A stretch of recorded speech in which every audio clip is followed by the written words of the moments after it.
Olá! Hoje, como solicitado na disciplina, será solucionado a questão 2.3 do livro. Primeiramente, iremos utilizar a fórmula do campo elétrico para cargas uniformes, que consiste em nosso E'1, 4π, nossa constante, com campo de limite, derivada de dq sobre r ao quadrado no campinho. Como o campo elétrico está em uma das extremidades, como é possível ver na imagem, e para melhor ilustração, temos que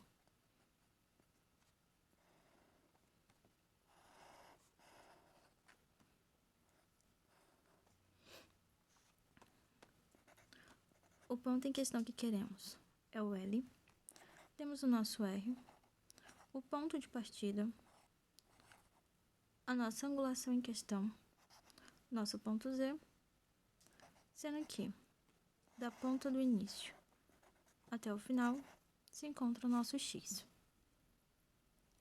Dessa forma, nenhum vetor irá se cancelar, então teremos um campo vertical e um campo horizontal. Sabemos que o campo elétrico na componente vertical e horizontal são dados pelas seguintes fórmulas.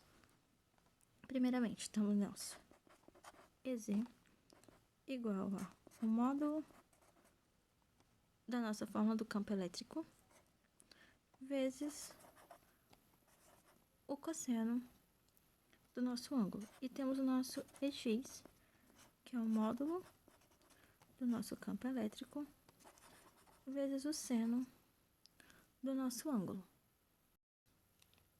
Vamos calcular um vetor por vez e depois o campo elétrico com a soma de ambas as fórmulas. Começando a partir do nosso EZ, teremos que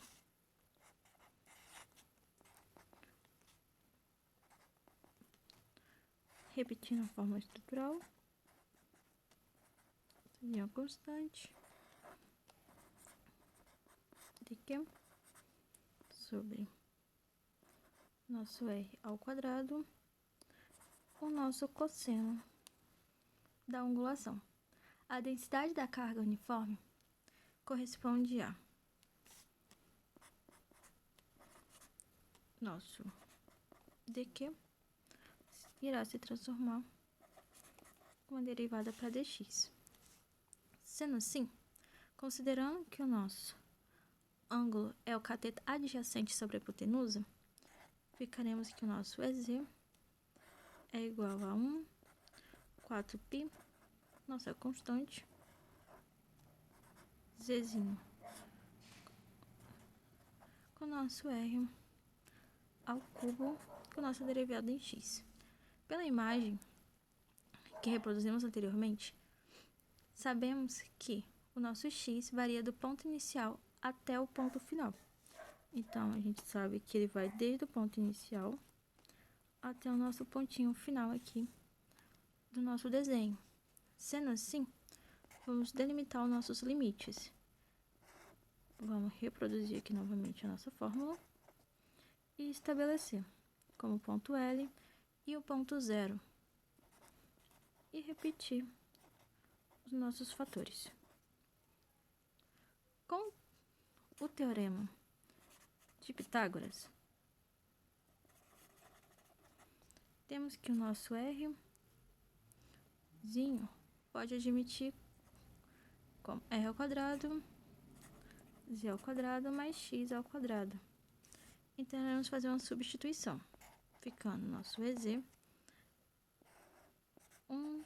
4 vezes π, nosso Ezinho, nosso campo de limite, nosso ponto para Z, e iremos substituir o nosso R ao cubo por nosso Z ao quadrado mais X ao quadrado, e aqui iremos colocar uma potência de 3 sobre 2 dx. Resolvendo a nossa integral por substituição trigonométrica, iremos encontrar que nosso EZ corresponde a 4 pi ezinho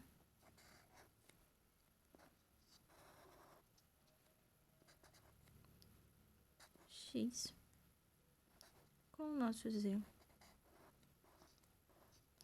abrindo a raiz, z ao quadrado mais x ao quadrado, com os extremos de L e 0, em que finalizamos com o nosso EZ, 1 sobre 4, pizinho, ezinho,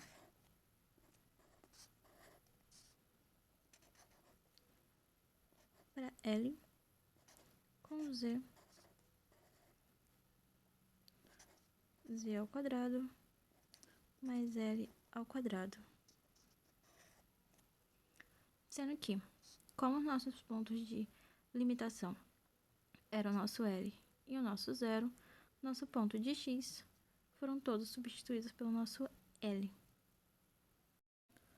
O campo elétrico que está sendo aplicado no ponto P é contrário ao x, então colocaremos como negativo, e sendo assim, iremos calcular o nosso EX, que ficará menos 1 sobre 4π, nossa constante, nosso limite, o nosso dx sobre o nosso r ao quadrado, e agora multiplicado pelo nosso seno do nosso ângulo. O seno é definido pelo cateto oposto sobre a hipotenusa. Logo, teremos que o nosso EX equivale a menos 1 sobre 4π, nossa constantezinha, sobre x, rzinho ao cubo de dx. O r continua com o mesmo valor da componente vertical, e o x também varia até o fim da linha. Isso não muda, continua partindo do ponto inicial até o ponto final. Sendo assim, o nosso limite terá a mesma limitação, sendo L e 0. Então, nosso EX ficará menos 1 sobre 4π, nossa constante, Lzinho e 0, x, já com a aplicação de Pitágoras, x ao quadrado mais z ao quadrado, tudo isso aqui elevado a 3 sobre 2 no nosso dx. Resolvendo por substituição, teremos que a nossa integral corresponderá a menos 1 sobre 4π, ezinho com a constante, menos a raiz de z ao quadrado mais x ao quadrado, com nossos extremos em L e 0, aplicando o nosso limite, teremos que o nosso x corresponde a 1, 4π e zerinho,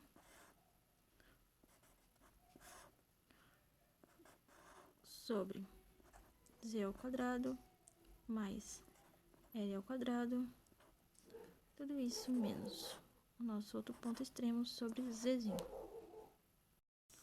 Portanto, para finalizarmos, o campo elétrico que queríamos encontrar é a soma daqueles elementos que encontramos. Então, tanto o nosso x quanto o nosso z, que vai ficar, então, nosso E, 4 menos o constante. Iremos aqui aplicar agora a nossa soma das nossas integralizações. Então, ficará 1 sobre raiz de z ao quadrado mais L ao quadrado menos o nosso 1 sobre z, seria o nosso x, mais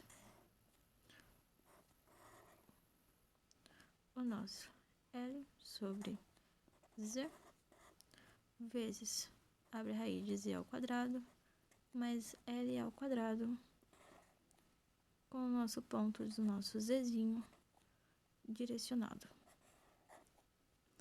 Portanto, caso o z seja muito maior que o L, o campo elétrico do componente horizontal irá se cancelar e o campo vertical se resumirá a